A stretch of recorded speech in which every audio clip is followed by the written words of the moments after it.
Mr Speaker, I rise to call out the Morrison government's failure to introduce a national anti-corruption commission. This is without a doubt the most corrupt, rotten, wasteful government in the history of our nation. Order.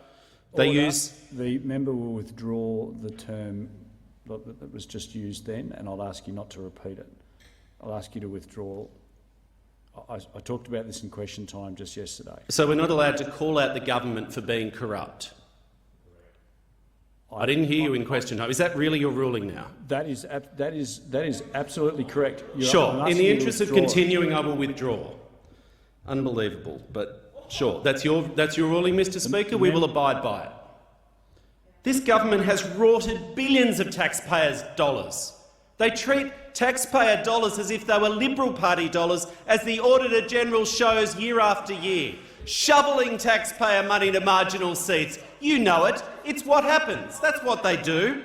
They treat the AAT as an employment agency for Liberal mates. They stack government boards with failed Liberal politicians. We found out in the Audit Committee that the National Housing Financing and Infrastructure Board doesn't have a single person now with any expertise in social or affordable housing. All the blokes are retired Liberal politicians. Apparently it's okay for the member for Pearce to accept $1 million in secret donations. Under this government, it's okay for members of parliament to take bags of cash left outside their door and not declare where it came from. The Prime Minister has broken his promise to introduce an ICAC. And his excuse, well, he blames Labor. He says it's Labor's fault. Somehow it's our fault. The member for Bruce would just hold for one moment. The Minister, Assistant Minister, on a point of order. He's reflecting on members. No members have taken bags of cash left outside their office. He's wrong and he should withdraw. Yeah, look, the member for Bruce can continue. Thank you, Speaker. He blames Labor for his own failure to introduce a bill and debate it in this House. It is truly bizarre. He did propose a weak model. It's not a big stick. It's like being whacked with a little bit of balsa wood, beaten with wet lettuce. He then blames New South Wales for having an ICAC with teeth. His so-called good friend Gladys Berejiklian was hauled before ICAC, which scared off the government.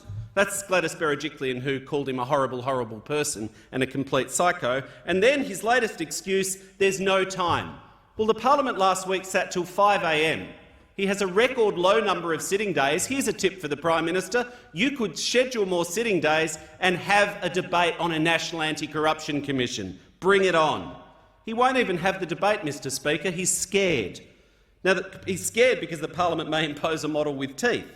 But we saw the report of the Cabinet leak last week, an astounding leak, that the Prime Minister was trying to get the votes for his flawed, divisive religious discrimination bill to divide the nation, and he was trying to trade votes for that, promising a debate on a corruption commission. There's no sense of irony in that, is there? Trading votes for a debate on a corruption commission while trying to get something else through the parliament. But then he was rolled in the Cabinet.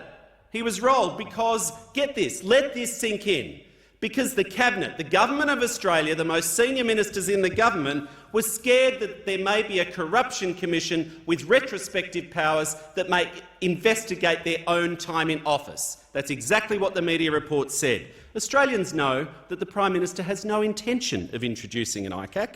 He's a cunning politician, but he is not a leader.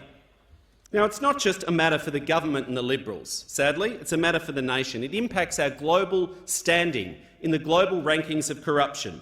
Australia has become more corrupt after a decade of the Liberals. In 2012, when Labor was in office, we ranked 7th out of all the countries in the world on Transparency International's Corruption Perception Index.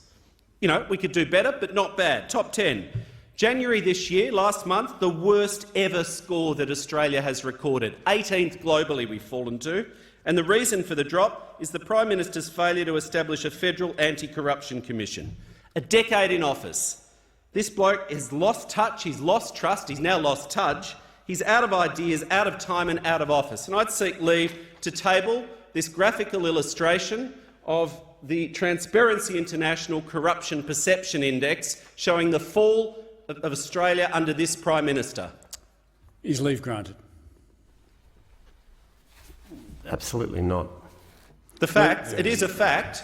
Anyone in the country can look at what the world has, how the world has ranked us We've fallen down. We've become a more corrupt country under this failing, rotten government.